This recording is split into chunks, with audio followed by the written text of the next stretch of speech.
অপেক্ষা শেষ হলো, squid game season 3 taser finally release পেল। টেজারে তো অনেক কিছুই দেখানো হয়েছে।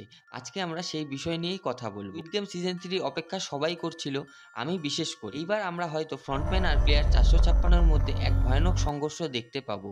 টেজারের শুরুতেই আমরা দেখি প্লেয়ার 456কে কফিনে করে আনা হচ্ছে। এ থেকে বোঝা যায় যে ফ্রন্টম্যান এখনো নিজের চেহারা প্লেয়ার 456কে দেখায়নি। তাকে বেঁধে রাখা হয়েছে যাতে ও কোনো রকম দুবিধা না করে অন্যদের গেম খেলার সময়। তাই বলে এটা নয় যে সে গেম খেলবে না, তাকেও গেম খেলতে হবে। এখন দেখতে মজা লাগবে যে প্লেয়ার 456 এই অবস্থায় আদৌ কি গেম বন্ধ করার তার সংঘর্ষ চালিয়ে রাখতে পারে, না রুমর হিসেবে ভবিষ্যতে সেই এই গেমের জন্য ফ্রন্টম্যানের জায়গা নিবে।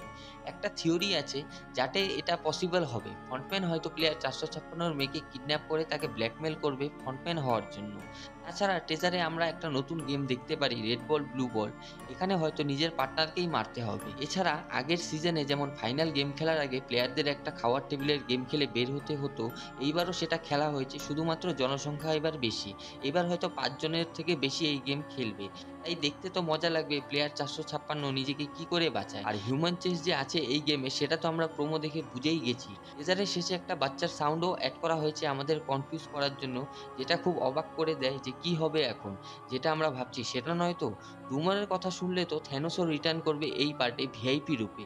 আর আমাদের টাইটানিকের হিরো লিওনার্দো দ্য ক্যাপ্রিও থাকতে চলেছে ভিআইপি রূপে। এখন তুমি কতটা এক্সাইটেড সিজন 3 এর জন্য কমেন্টে জানাবে।